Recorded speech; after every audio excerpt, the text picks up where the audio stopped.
is Jason J. Rock Houston, and you're listening to Cataclysm Magazine. We can be found on the web at www.cataclysm.com. And this is for our special Remembering Woodstock with drummer Vince Lupo. Vince is, of course, the drummer from the Los Angeles-based Rolling Stones tribute band, Mick Adams and the Stones. It's great to be speaking to you again once, Vince. And last time we talked, you shared with me that you had attended the Woodstock Festival back in 1969, which I guess was from August 15th to the 18th, 1969, and you kind of wanted to share that experience with us, which I'm really interested in hearing. So why don't we start off with, first of all, attending the event. Do you remember how you found out about the event and talk about getting the tickets and how you found out about it? Sure. Well, thanks for having me, first of all.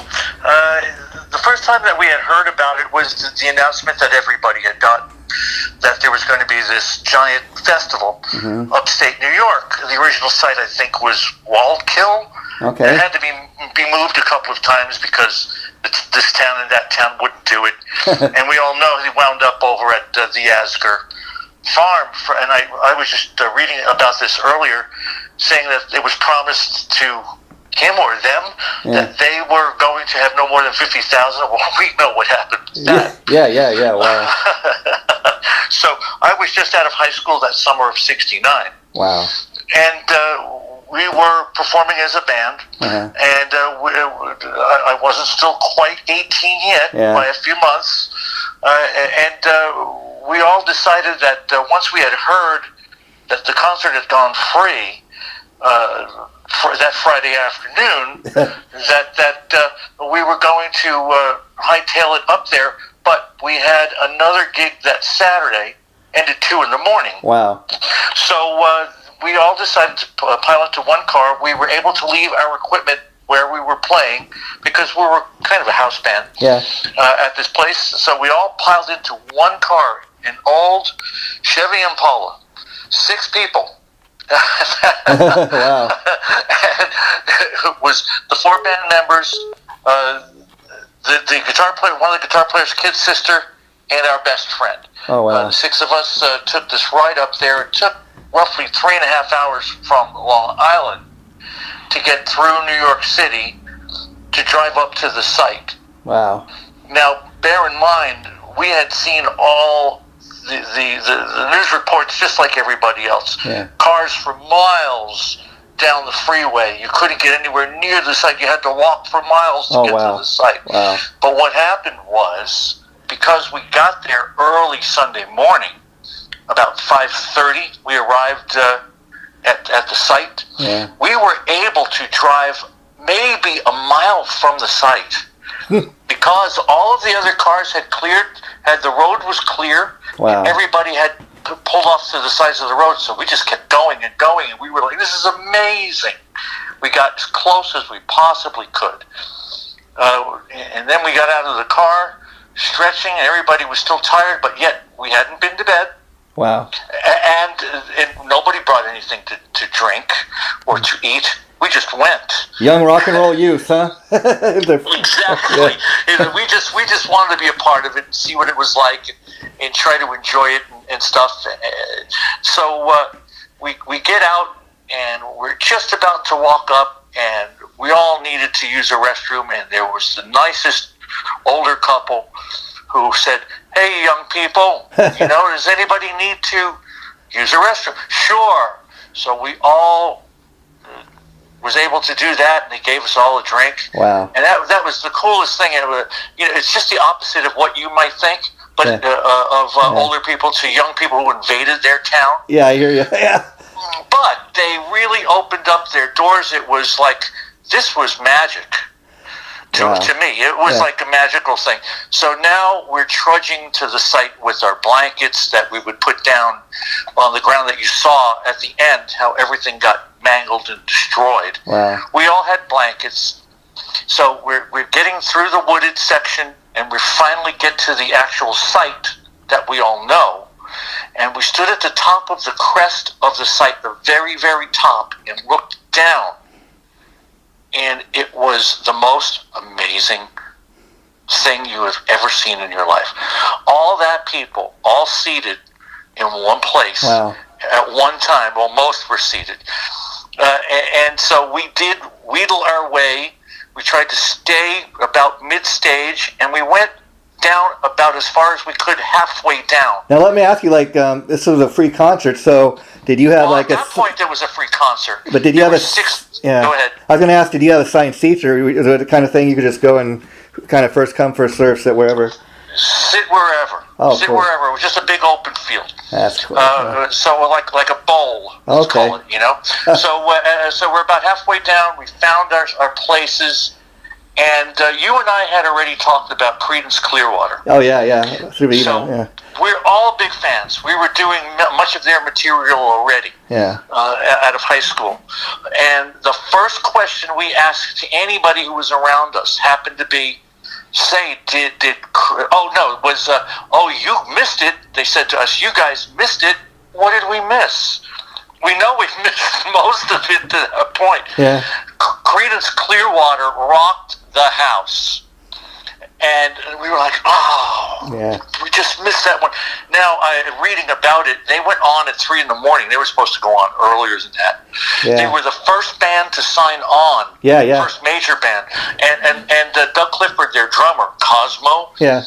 Cosmo said, was quoted as saying, once we signed on, a lot of the big acts signed on.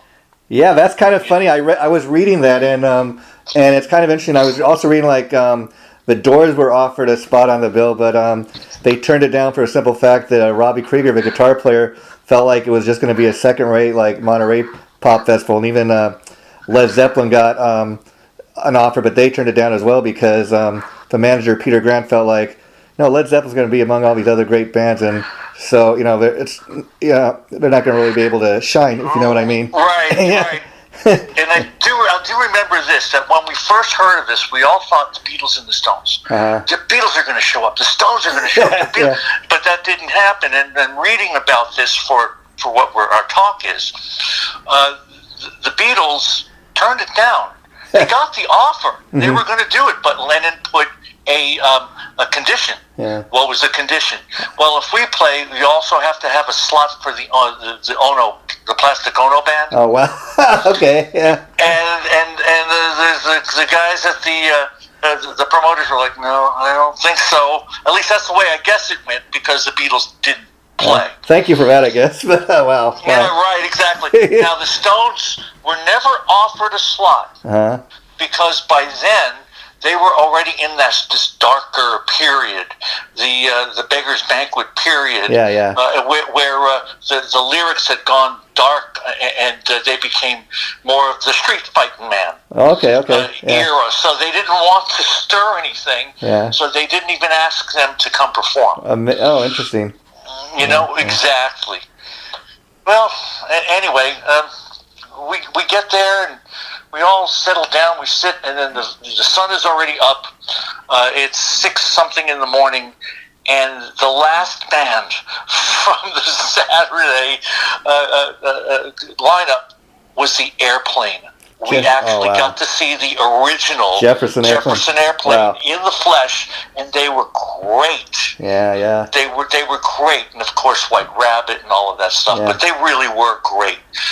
And then it was everybody just nap out for a while. And we'll be back at 1 o'clock. Oh wow! During that point of time, they're throwing bread out over the edge of the stage. If you remember, it was Wavy Gravy said, "Breakfast in bed for 500,000 or whatever he said." Wow!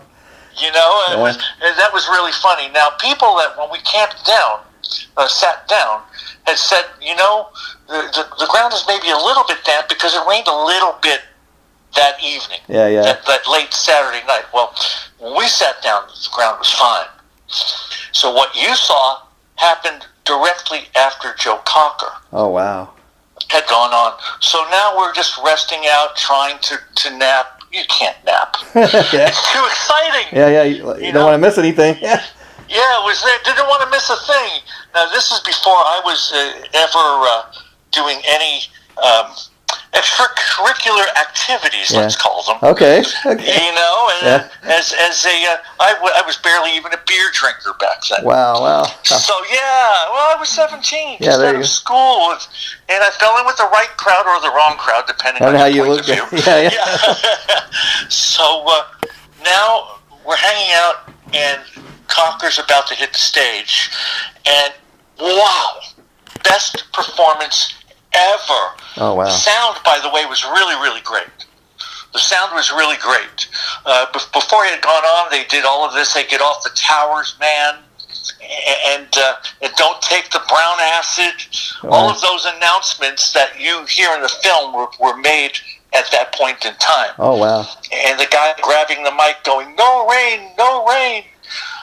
So the Cocker 45-minute set was just plain old magic. Best thing that was there. Wow. So then we saw the clouds coming up from over the stage, the really dark black clouds. And the bad thing about all of this was no food. Wow. They didn't have any kind of food, didn't have any kind of drinks, and there was a real limit on porta potties. Wow. I mean, like, real limit on porta potties. So we wound up hightailing it into the woods, my buddy and I, and to use the nature. Yeah, okay. We get you know, the great outdoors for that. Read between the lines, yeah. And then it poured, and I do mean it poured where you couldn't see a few feet how hard it rained. Wow. So we were all cramped. I do remember being cramped underneath one of those the tents that they were selling their trinkets. Yeah. And we were just standing frozen solid, looking out, going, "Oh my goodness, when is this thing ever going to stop?" Wow. So it did. I'm going to guess a half an hour, 45 minutes, big time cloud burst, and then walking back was what you all know in the film, the mud. Oh, wow. The mud was everywhere. Now, we weren't really wet because we were covered, but our feet were soaked. My penny loafers, this was the thing, guys. Penny loafers were a thing. So I was wearing old penny loafers because I knew that they might take a little bath at some point. Did not wear the greatest of clothes to go there. Thank goodness. Yeah. Because everything just turned into freezing, ice cold at night. Wow. With no cloud cover because the clouds had gone. Yeah. Radiational cooling, and it got really cold. But in between, as the rain was winding down and the stage was being squeegeed off. Wow. I happened to be. There's this famous scene where guys are using the mud like a slip-and slide. Oh, okay, yeah. In the movie. I happen to be standing a little ways away from that. I don't even remember a camera. Wow. So I had separated from all the other people, and so I'm going to go for a walk. We knew where we generally were. Let's meet here later. So they squeezed you off the stage. That took a good few hours. Mm-hmm. And then was Country Joe and the Fish. Wow. They were fun. Not a great band, but they were fun. And then there was a little bit of a turnaround. It started to get dark at that point. Wow. And then 10 years after. Oh, I got it. Wow, amazing. Amazing. Yeah. Now, picture this, though. We had already been up over 24 hours, no food, no water, no nothing. So that was just day one, right? That was day 3. Oh, day 3. Okay. Right, because we already had gigs, so we couldn't do it. And then as soon as they said it was free, we're going to go check out the scene. Wow. You know? Yeah. And be with all the rest of the hippies. But just think about that. Just in that one day, you saw all those great bands. Just, at one. Oh, amazing. Yeah. So then we all decided at that point. It had just gotten too cold. It was dark. We were all soaking wet from our knees down. Wow. Everything was wet. You couldn't sit on the ground. Yeah. So when we found where our blankets were, they were just a big muddied mess. Wow. We were able to find one of the parties. My friend's kid's sister went missing. She was 15 years old. Oh, wow. We were freaking out. Oh, my goodness. So she did eventually wind up back at the spot. Wow. And we said, okay, we're all going to go because we were all just trashed. I bet you were freaking out, like, oh, thank God, she's safe. Oh, yes. Well, you especially, you know. Yeah. But it was, thank goodness. So we all piled back in the car. Must have been home maybe about 2 in the morning. Wow. Now, I get home. My mom greeted me at the door at 2 in the morning. So I took off my shoes and I left them outside. And I said, Mom, don't throw these shoes out. Why? They're covered with mud. Yeah. I said, but it's Woodstock mud. Wow. You know, so I kept them for a while as a memento of what the day really was. I'm going to tell you the truth. The mud, you could hear your shoes clop, wow. being stuck in the mud. The mud was thick at that point because remember it had rained. And then it didn't rain, and then it poured. Wow. On Sunday afternoon. So while we actually did very little, we got a lot out of it in the little bit of time that we actually did. So how long did you keep those shoes for? How long did they last until they started? Oh, you know, that's a memory I just don't recall. Oh, okay. But it was a while. Yeah. You know, and then we had stories to tell. There were other things that had happened in front of us. Some stuff I can tell you, some stuff I can't. Okay, we got you. Yeah. You know, it just the memory of getting the top of the crest of that hill and first looking down. If your jaw could literally hit the floor, mine did. Now let me ask you, of course at that time back in 1969, even before you went to the show and you were just hearing about it on the radio, the advertisements like you said, you had no way of knowing it was going to turn into the historical event that it's considered to be now, 50 years later. No, not at all. In fact, I think I remembered that they had sold, even though they said they were going to stop at 50,000, they had sold the 3-day tickets at about 130,000 people were paid. I don't remember if that's the exact, but there was a bunch, and more than 3 times that actually wound up showing. Well, I'll tell you, the number I got off of the Wikipedia today and doing research for this was there's an estimated 400,000 that they believe was in attendance for the whole 3 that was days. minimum. Yeah. They're thinking somewhere between 4 and 5. Yeah. So we're calling it 450. Okay. The song for Woodstock says 500,000 strong. I don't know if it really hit 500,000. They're close to it. We'll say, at least 400,000. And I got to ask you, as somebody that's actually attended this historical event, because you're talking to a guy that we're talking about something took place in 1969.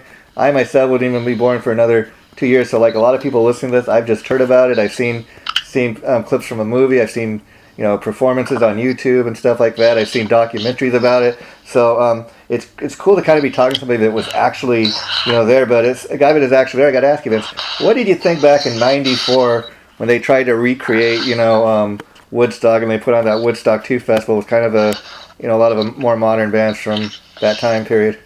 Well, you know what? Any acknowledgement is a good thing because you're acknowledging a piece of history. Yeah.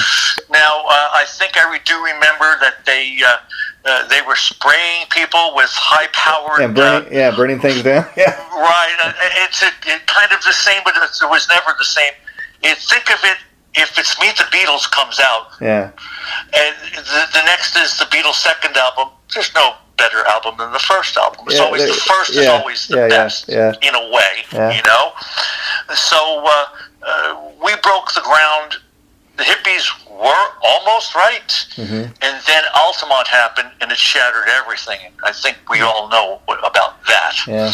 With the Stones, that was just a debacle, and people dying, murdered, actually.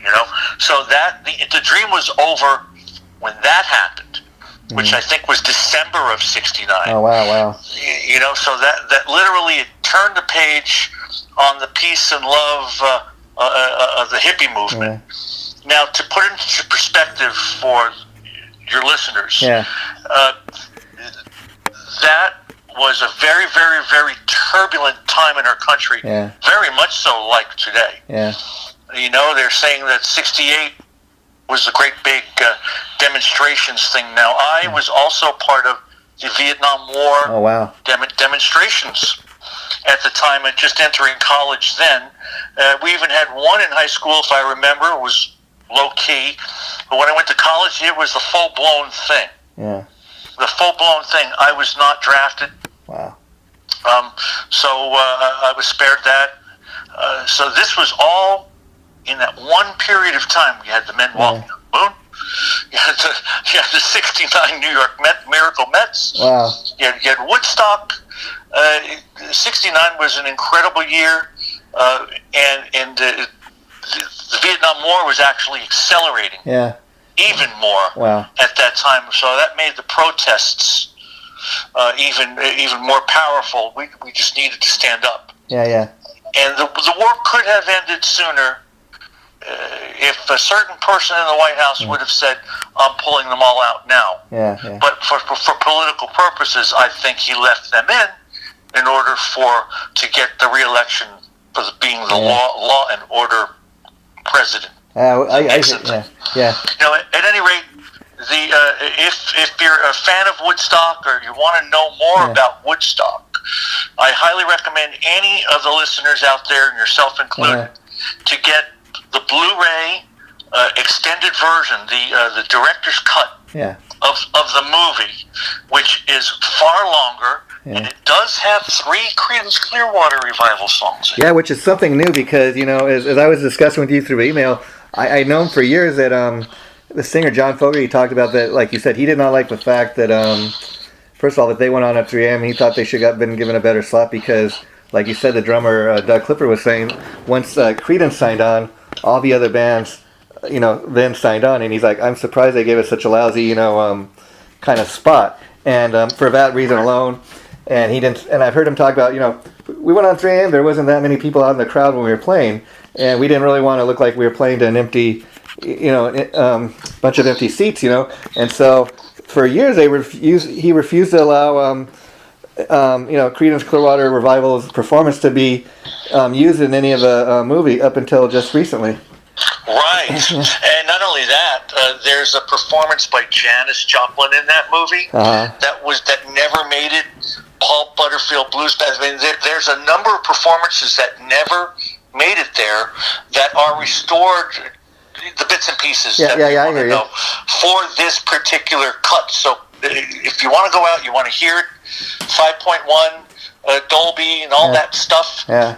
Just an incredible experience to see it all captured on film. And every time, Jason, I'm telling you this, and every time I look at anything to do with Woodstock, any of the crowd, you know what I'm doing? What? I'm looking for our 6 people. Oh, wow. I'm looking for myself. Yeah, I never find myself. That's amazing. I could see you doing that. And, you know, I plan to do exactly that is because I've heard about this movie. I've seen clips. I never took the time to go see it. And I know it's on DVD. And like you said, it's got all this great extra footage now. I think it'd be worth, especially a guy like me that wasn't even born then. You know, it's something you've heard about all your life. People talk about it. And it's like, yeah, you know, I don't know why I haven't taken the time to see it, but, you know, I guess now talking to a guy that's actually been there, it's that much more interesting to me, you know?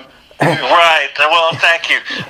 Just so you know, in that box set, there is a very small, maybe about 3 by 3, 4 by 4, pullout of a recreation of the Life magazine.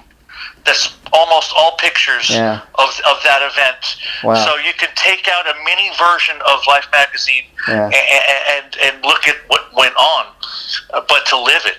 Yeah, I was going to say, experience it. You know, to be a guy that was actually there, Vince, and then, you know, you have a chance to check out the movie. Not that you're not necessarily going to see yourself, like you said, but you can kind of watch the movie and be like, first of all, man, I was there, and then second of all, man, I wish I could have been there all 3 days because look at all these great bands, not only the ones that I saw, but the other bands that performed on the days I didn't get to go. Exactly. And so to be able to see what we missed out on, but to see what happened when you were there, oh my goodness. Yeah, and I can kind of, it's not exactly the same thing, but I can kind of relate that into, years ago, I live out here in LA, of course, and years ago, me and my cousin, we used to go, you go to Hollywood and they let you get all these free tickets to go to TV tapings and stuff. They still do that now, but we used to do it frequently, and we'd go see stuff like, Cheers and the Golden Girls, and it was very funny because, you'd be in the audience. This is when they used to have live studio audiences and stuff, and you'd be watching the show, and then when you go home and watch it, they tell you when it's going to air. You're like, you can't see yourself because you're in the audience, but you're kind of on the laugh track or whatever, and you're like, oh, I know what's going to happen next. Yeah, exactly. My wife and I did a few of those, and I don't know if you remember, but when they announced to the audience, who's about 330 people, that's actually in the audience, they say, hey, don't do like some sort of a special laugh so you can pick yourself out. Just be natural. When the laugh is going on, you know? Yeah. So, like, don't ruin it. And the takes that were stopped, they rewrite them there on the spot. And then the different camera angles. Oh, I remember that. Well, I don't remember this. Yeah, but exactly. To see Woodstock again,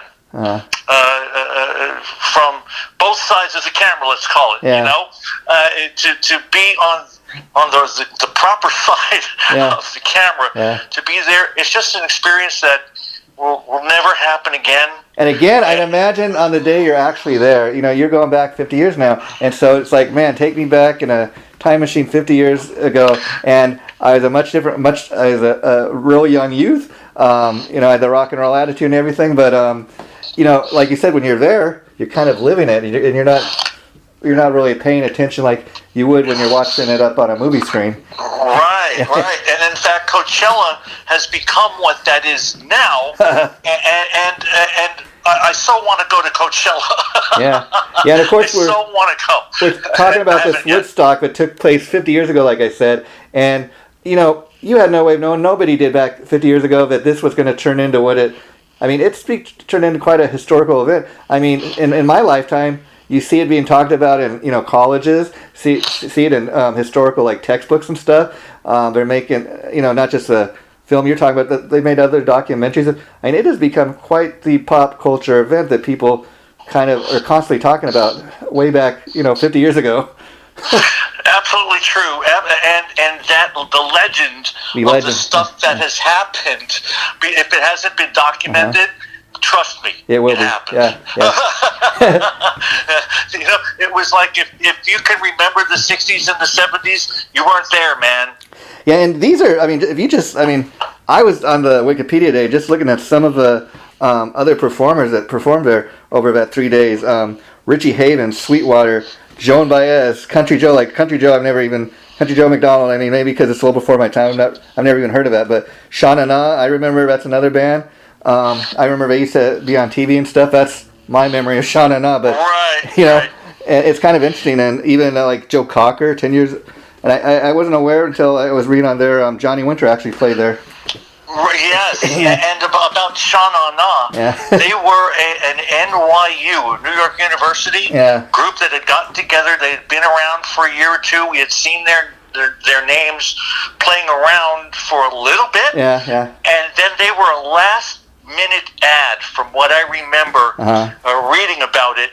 And they were the act, I believe it was right before Hendrix went on. Yeah, I was going to say, that's the next thing I was going to say. Last time you and I were talking about Jimi Hendrix, and obviously you didn't get a chance to see him, but man, just think about that. If you would have gotten to see Hendrix at Woodstock. Well, my wife, God bless her, saw Hendrix and Janis Joplin and the Doors and all of them here in San Diego, down in San Diego, rather, at what was called the Sports Arena at the time. And I said, "You remember that?" She went like vaguely.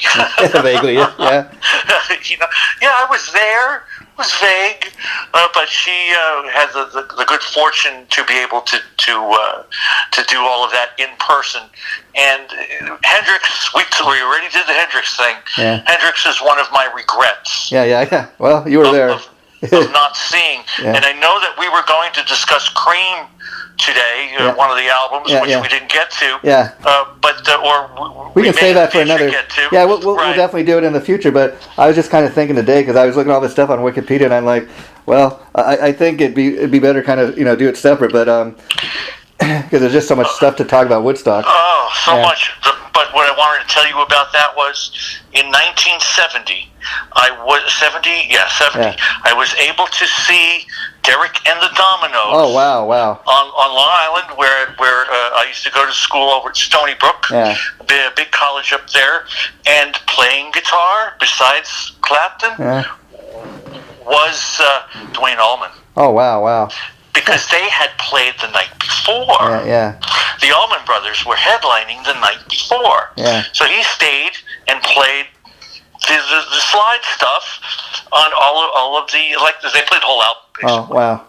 And then they did Sunshine and a couple of other Now let me ask you, you're obviously, from being a Cream fan and that, and maybe even before, you're obviously a Clapton fan. Have you ever seen him play through the years? Well, twice. Once there. Okay. And then my son, my stepson, who is an incredible bass player and guitar player, I brought him to see Clapton at the Honda Center. I think it's been 12 years ago. I think it was 15 at the time. And he was and still is a major Clapton fan. Yeah, because it's amazing even just as a solo artist, the hits the guy's had, throughout his career. Oh, it was a great concert. It was a long concert. And he was in awe, and that was his first real big-time concert experience. That's got to be a great time, that's got to be a great thing, father and son. You kind of getting a chance to, go to a concert like that with your son, and kind of, hey, son, this is what I grew up on, and he's kind of getting down on it too now. Hey, if anybody's out there listening, if you have a son or a daughter, and make memories with them. Yeah. Make memories. Don't put them second. Make them first, and those memories will last. And if you have photographic proof, great. like you and I were talking about. Think how great it would have been if, but like you said, you're telling me through the email, people didn't have cell phones and cameras like they did. They do today back then. Video phones was the Jetsons. But could you imagine if you'd had a camera back then and you're in Woodstock? Even then, you probably wouldn't have thought, it's not worth taking pictures of. But I mean, today that's what people do. Exactly, that's all that they do. But had that gone on at that time, the photos would have been flooding. I mean, that's why it amazes me. You look at that film, and when you do look at some of the books and photos were taken at the time from a professional photographers, it's amazing to just see the quality of the photographs from that time. Absolutely. Just wonderful to be able to experience it in the flesh, to be able to recant the few things that I can. Yeah. But the whole experience, I wouldn't have traded that for all the money in the world. Maybe some. Yeah. I hear you. Yeah. But how much fun to be able to even discuss this now and to relive some of that stuff in my mind as I'm talking to you. It's just wonderful. And any of you guys want to experience it, get that big-time Blu-ray box set. Yeah, I think I get a commission now. Well, I think I'm going to do that myself, because I'd like to have a talk with you specifically about the film one day, since you were actually, like you said, there. I think that'd make for an interesting conversation. Now, let me ask you, Vince, before we wrap this up for today. Once you got home from the event, what was that like? I mean, how long did it take you to kind of recover? I'm like, you must have been a muddy mess and had to jump in the shower. I could just imagine. Well, yeah, exactly. Well, we were all dead tired because to recap, no food, no water.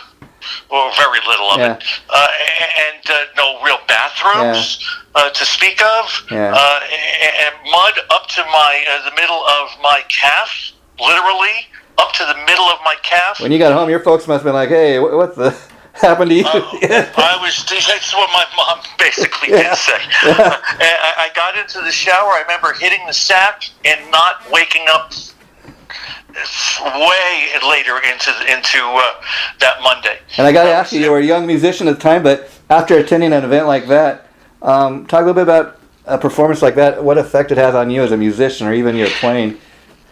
You know what? It's just the fact that I was there. I already had been doing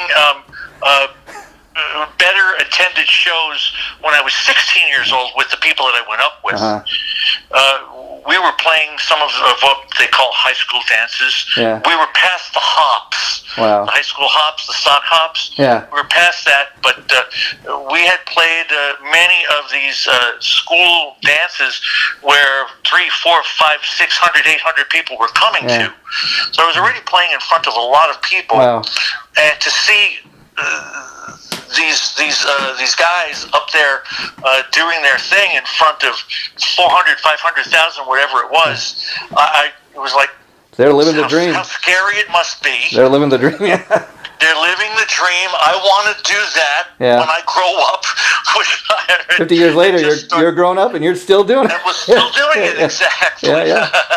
So in a way, it's been kind of a charmed life, in that way, to be able to live to this point, to do everything that I have done, stuff that I haven't done, still want to do, but let's be honest, time marches on. Now, what needs to happen is everything. It's like a torch that gets handed over to the next generation. Yeah, well, you live to tell the story, my friend. And before we wrap this up, I just want to end on this. I want to tell people that in doing research for this today,